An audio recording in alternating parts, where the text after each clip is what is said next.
Bienvenue sur la chaîne Lise.Lorrain. Aujourd'hui, j'avais envie de vous parler d'une de mes lectures coup de cœur par rapport au minimalisme. Donc, ce livre-là, que je n'ai pas avec moi, je vais aller le chercher. Donc, ce livre-là, c'est le livre L'art de l'essentiel de Dominique Leroux. C'est un des rares livres que je me suis acheté parce que c'est un livre que j'aime énormément relire une fois par année pour revoir un peu où j'en suis dans mon cheminement de minimalisme pour pouvoir aller vers l'essentiel. Euh, Dominique Leroux, c'est une écrivaine qui a vécu très longtemps au Japon. Donc, cette femme-là a resté au Japon et s'est intéressée au style de vie du Japon, surtout le Japon ancestral où ils vivaient avec très peu de choses, où chaque personne dans la famille avait chacun leur petite possession, tu sais, comme chacun un bol, chacun une part de baguette et tout. Euh, dans ce livre-là, ça permet vraiment, c'est vraiment, c'est comme dur à décrire exactement ce qu'il y a dedans. Elle va couvrir différents sujets. Elle va parler des produits ménagers, elle va parler de la cuisine, des produits d'hygiène, des vêtements. Elle va passer au travers vraiment de toute la maison. Puis c'est vraiment pour prendre conscience de qu'est-ce qu'on a vraiment besoin versus qu'est-ce qui est là et qui sert à rien dans notre demeure. Un des exercices qu'elle fait faire dans ce livre-là pour aider à faire prendre conscience, c'est qu'elle demande aux lecteurs d'aller dans leur cuisine et de sortir absolument tout ce qui a un lien avec le breuvage et de le mettre sur la table ou sur une surface ou peu importe.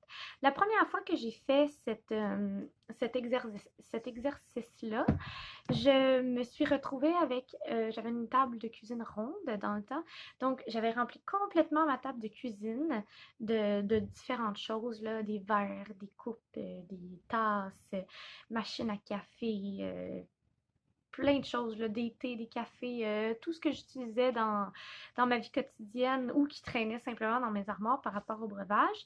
Puis ensuite de ça, j'avais aussi rempli le dessus d'un grand bac à côté de ma table. Il faut savoir qu'à ce moment-là, j'habitais seule en appartement, donc j'avais pas besoin de comme 30 verres ou de 10 tasses à café. Ce que j'avais décidé de faire à l'époque, c'était de me garder 4 verres, 4 tasses pour en cas que je reçoive de la visite.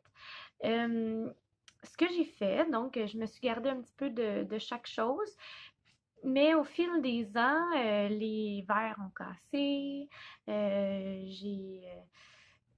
j'ai changé de set de vaisselle ou autre raison. Mon chum a emménagé chez moi avec lui-même déjà de la vaisselle. Donc, ce que ça a fait, c'est que ça a créé encore un surplus de choses par rapport au breuvage et par rapport à plein d'autres choses aussi dans ma maison. Je pense que c'est quand même moins pire que c'était, mais on s'est fait donner en cadeau des verres, on s'est fait donner en cadeau des coupes. Donc, ce que j'avais envie de faire, c'est de refaire cet exercice-là qui est dans le livre, de sortir tout ce qui a en lien avec les breuvages, puis de choisir des choses dans tout ça et de les retirer de mes armoires, puis m'en débarrasser ou les ranger temporairement dans une boîte pour voir si je suis capable de vivre un petit peu ça. Donc, c'est ce que je vais aller faire à l'instant.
Donc, voici tout ce qui a un lien avec les breuvages dans ma cuisine. Euh, j'ai plusieurs tasses pour les breuvages chauds, un bottom, un truc à café. J'en ai aussi un au travail. Celui-là, c'est celui que je garde avec moi pour les fins de semaine ou des choses comme ça. J'ai énormément de thé ici. J'en ai plusieurs sortes. Chocolat chaud, café. J'ai encore du chocolat chaud. Ici, c'est des trucs pour ajouter dans l'eau, là, de la chlorophylle, des affaires comme ça. J'ai 2 extracteurs à jus. J'ai des coupes, des petites bouteilles de martini que j'ai sérieusement comme jamais utilisées. Ça fait des années que j'ai. Et des verres. Je vais vous dire, c'est vraiment pas si pire que ça, somme toute. Ça pourrait être vraiment pire.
Donc voilà, j'ai terminé de faire le tri dans mes trucs de breuvage, comme c'est conseillé dans le livre L'art de l'essentiel de Dominique Leroux.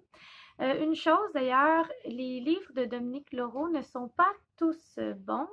L'art de l'essentiel, c'est vraiment celui qui est mon coup de cœur personnel. Je connais d'autres personnes aussi qui ont lu plusieurs livres de Dominique Leroux, puis l'art de l'essentiel, c'est vraiment celui qui va à l'essentiel. Hein? Elle a aussi écrit un livre qui s'appelle L'art de la simplicité, que j'ai également acheté en me disant qu'il devait être bon, puisque c'était la même auteure, que le sujet était sensiblement pareil. Mais au final, ça ne venait pas du tout rejoindre mes valeurs. C'était condescendant à la limite comme livre. L'art de l'essentiel vient vraiment être plus terre à terre, plus près, je trouve, des gens, plutôt que l'art de la simplicité, qui était plus du côté acheter des trucs chers, puis ça faisait juste pas de sens. En tout cas, ce qu'il disait, ça faisait pas de sens. J'ai vraiment pas aimé ce livre-là, mais l'art de l'essentiel, vraiment, je le conseille à tout le monde qui veut commencer à faire le tri dans sa vie. Je trouve que c'est un bon point de départ. Je me rappelle la première fois que je l'ai lu, ça m'a vraiment éclairé sur l'état qui était ma maison, mon appartement. C'est sûr qu'il y a des parties dans le livre que des fois on se dit, ouh, c'est un petit peu psychédélique, mais maintenant quand je le relis, je trouve que ça fait du sens quand même. En tout cas, la première fois que vous le lisez, soyez ouverts. Il y a quand même des petits passages qu'on se dit, ok, c'est un petit peu intense, mais vraiment, on finit par comprendre que tout ce qui est en lien avec les choses qu'on possède, ça vient affecter notre esprit, ça reste dans notre tête. C'est juste un tourbillon continu de choses qui se passent dans notre cerveau. Parce que notre cerveau sait tout ce qu'on possède dans notre même maison, même si on n'y pense pas tout le temps. Donc, c'est ça. J'ai fait le tri de ma cuisine pour en revenir au sujet. Puis, j'ai sorti beaucoup de choses. Comme vous avez pu voir, j'avais aussi beaucoup de petits key-cups, là, les trucs qui vont dans la Keurig parce que c'est la cafetière que je possède. C'est des key-cups que j'avais achetés il y a vraiment très longtemps, là, comme plusieurs années. Je vais me débarrasser de tout ça parce que clairement, je les passe pas. Maintenant, j'en achète plus. J'achète seulement le café en grosse canne. Puis même quand ce café-là va être terminé, je vais acheter mon café en vrac puis le faire moudre sur place. Euh, Ça fait partie de mes processus d'aller dans le zéro déchet. Donc, toutes les K-Cups, je vais les envoyer à mon travail, puis je vais les donner aux filles avec qui je travaille qui veulent les utiliser. On a une machine Keurig au travail aussi. J'ai gardé tous mes thés parce que je suis vraiment une buveuse de thé. J'aime beaucoup ça. J'aimerais en boire plus que ce que je bois là, mais parfois par manque de temps ou de volonté, je m'en fais simplement pas. Donc, je les garde quand même parce qu'il y a plusieurs saveurs que j'aime beaucoup. Puis aussi, je les utilise pour faire mon kombucha. Donc, c'est ça.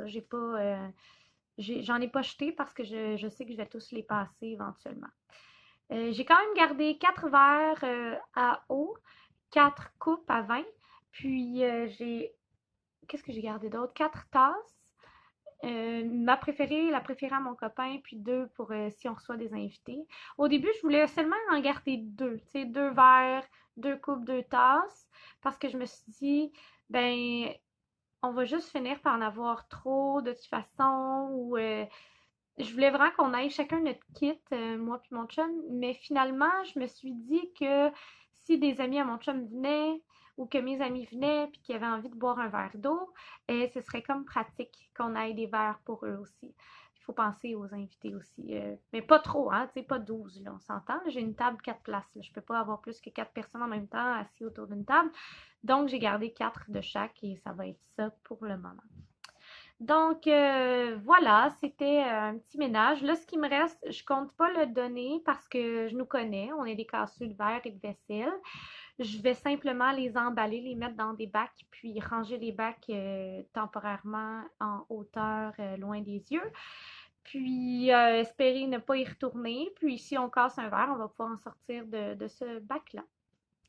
Donc, c'était ça pour la vidéo d'aujourd'hui. N'oubliez pas de subscribe.